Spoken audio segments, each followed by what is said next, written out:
The first day of action at the 2021 US Open definitely delivered.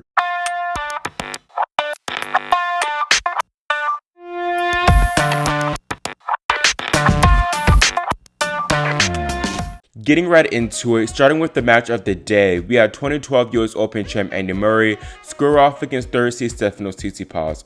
Although I knew this would be an intriguing matchup on paper with these two big names going at it, I did think Tsitsipas would take it without too much hassle.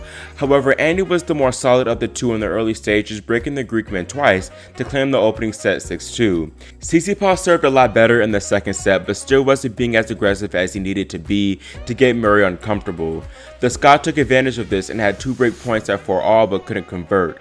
Andy though didn't have an immediate letdown and got it to a tiebreak where he then had 2 set points of his own. After staving off those 2 intense set points, Steph ultimately leveled things at 1 set apiece. Murray bounced back really well from the disappointing second and wet shoes to grab the third set 6-3. After going down 2 sets to 1, Stefanos called for the trainer to tend to a toe injury. After doing a bit of limping, the tablets he received seemed to be doing him some good, as the third seed came out and played a pretty solid fourth, taking it 6-3. Now after winning the fourth set, Stefanos went off the court for an apparent bathroom break, which lasted 8.5 minutes. Tsitsipas did receive a time violation warning for that, but he remained pretty unfazed, breaking Murray off the bat. Murray started chirping at his box and supervisor Gary Armstrong after being broken to open the fifth. After Tsitsipas consolidated the break, Murray let Armstrong have it a bit more. Whatever he did. What, for 20 minutes every time? Oh, how long do you think it was? And the toilet's right there. What's he doing? What's he doing in there? It's never once taken me that long to go to the toilet, ever. And it's right there. Huh? The crowd caught wind of the drama and booed Stefanos after he held up play once more to switch his rackets. Ultimately, this nearly 5-hour battle went the way of Stefanos, him claiming it 2-6, 7-6, 3-6, 6-3, 6-4. The handshake afterwards was pretty cold for Murray, as you can tell he was not happy at all about Tsitsipas' pauses. In his post-match press conference, Murray went in on the 23-year-old, accusing him of gamesmanship. It's not so much leaving the court, it's the amount of time. I spoke to my team before the match about it and said to expect that and prepare for it if things were not going his way. So I was trying to do that, but the issue is that you cannot stop the way that affects you physically. When you're playing a brutal match like that, stopping for 7-8 minutes, you do cool down, and it's you can prepare for it mentally as much as you like, but it's the fact that it does affect you physically when you take a break that long, multiple times during the match.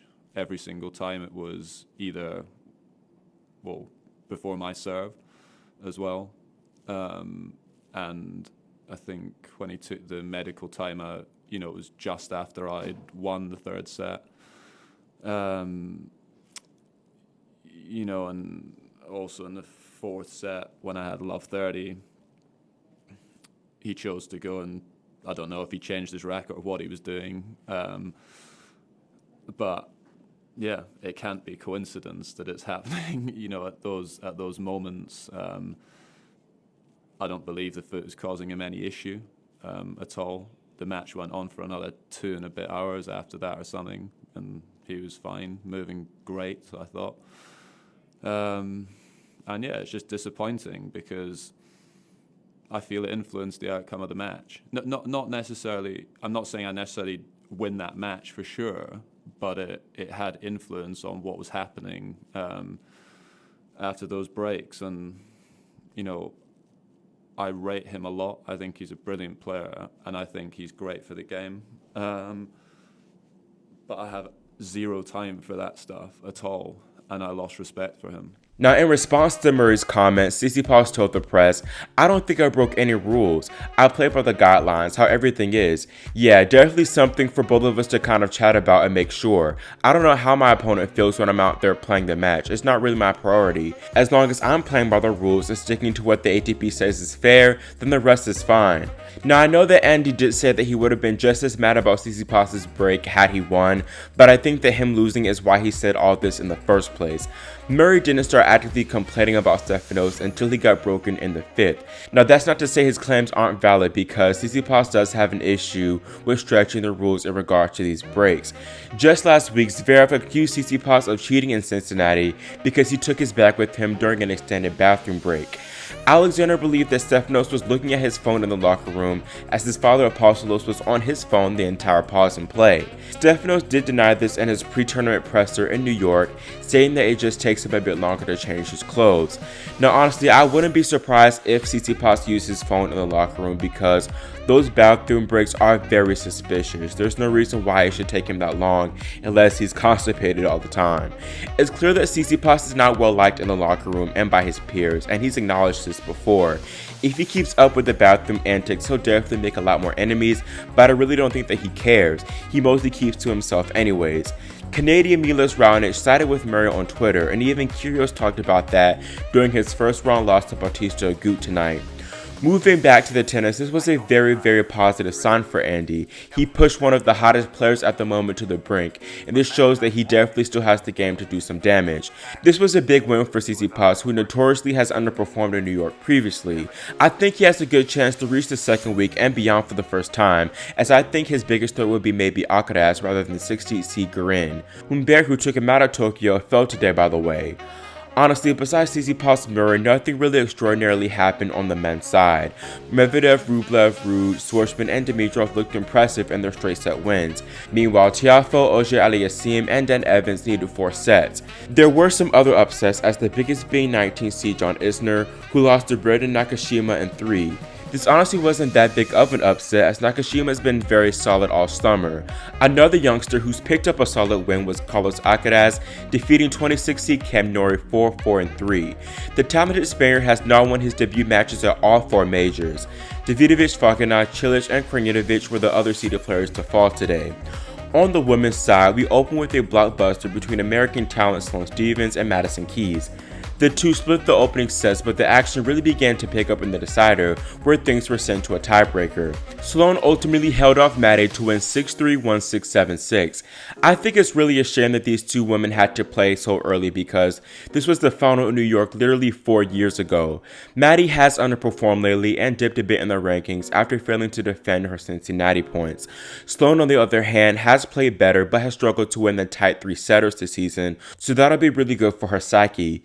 Things won't get any easier for Stephens though, as she plays another talented American, Coco Gauff, who came from behind to defeat Magna Linette 5-7, 6-3, 6-4. Gauff was actually up 5-3 in the first, but a few more costly errors and a raising level from the pole gave Linette 6 consecutive games for a 7-5-2 love advantage. However, Gauff was able to seize her opportunities after some sloppy play from Magda and ultimately turned it all around. Coco will surely be relieved to come out of that match with the W, but she'll be looking to cut down on those errors, especially coming from the forehand wing, which oftentimes she fails to accelerate through completely. The serve was one of her saving graces though, that shot often getting her out of trouble. The other saving grace for Coco was the crowd, who really got behind her a lot in the tail end of the third. It was so nice to see the brothers and sisters go up for Gauff, and the atmosphere was truly electrifying and even inspiring. Gauff also has some big names in her box, basketball legend Steve Nash and Olympic champ Sydney McLaughlin cheering her on. I think Coco Sloane will be kind of interesting because neither woman really played their best today. I give the slight edge to Gauff though, as she does have more experience lately in the bigger matches. A potential third round opponent for Sloane Coco is Angelique Kerber, who survived a Yastremska bathroom break to defeat the Ukrainian 3-6, 6-4, 7-6.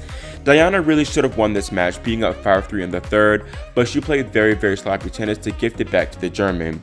Angie did well to fight off the tough opener because I really thought that it was over for her. She does need to do better if she wants to make the final like I predicted, because 6 winners to 20 on 4s won't cut it. The highest seed in this section with Kerber is Naomi Osaka, who finally took the court after a long opening night ceremony. The Japanese woman claimed a solid 6-4, 6-1 win over Marie Bouzkova. Naomi looked really intense and amped up early on, which kind of contributed to some erratic play from the third seed. However, after 4-all, she tightened it up and used greater margins while still blowing Bouzkova off the court. I think Naomi will be happy with her performance, especially because she finished so well. By the way, her shoes look really good too, showing off the Haitian heritage while giving love to NYC, where she lived as a child early on. Up next for Naomi is Olga Danilovic, who defeated wildcard Alicia Parks. Parks, by the way, matched Venus Williams for the fastest serve at the US Open on record. Now going over the other results from the Slam Champs today, Barbora Krejcikova picked up a decisive 6-love, 6-4 win over Astra Sharma. Last year's finalist Victoria Azarenka recovered from an early 1-4 deficit to reel off 11 consecutive games to beat Teresa Martinkova 6-4, 6-love. Vika could meet Garbiñe Muguruza in the third round, Garbiñe earning a very good win over Donna Vekic in 2 tiebreak sets. Then Simona Halep also overcame a tough draw, defeating Montreal champ Camila Giorgi 6-4, 7-6. Props to Simona also for coming back and playing so well after the thigh and adductor issues. Svitolina, Rybakina, and Jabeur also advanced in straight sets, while second seed Sabalenka recovered after dropping the second to win 6-4, 6-7, 6-love. I do want to end my recap by acknowledging Carla Suarez Navarro, who played her last ever singles match, losing to Danielle Collins 2-4. Her story is incredible, although her draws have been crazy brutal since her comeback. Now, just being able to recover from all that she's been through and end her career on her own terms is a win in itself. Looking ahead to day 2, Barty starts in the Ash Day session, while Djokovic begins his quest for the calendar year slam in the night. Pliskova and Shapovalov are the biggest names on Armstrong, while Kvitova, Swiatek, and Nishikori bring the star power on Grandstand. So that's all for this video, and let me know in the comments what you think about the results, plus Murray and Tsitsipas' squabble. Do you agree with Andy that Stefanos was showing gamesmanship? Also, make sure you subscribe and click the notification bell so you're notified whenever I post a day 2 preview. Thanks for watching, and I'll see you next time here on Grand Slam Tennis News Today.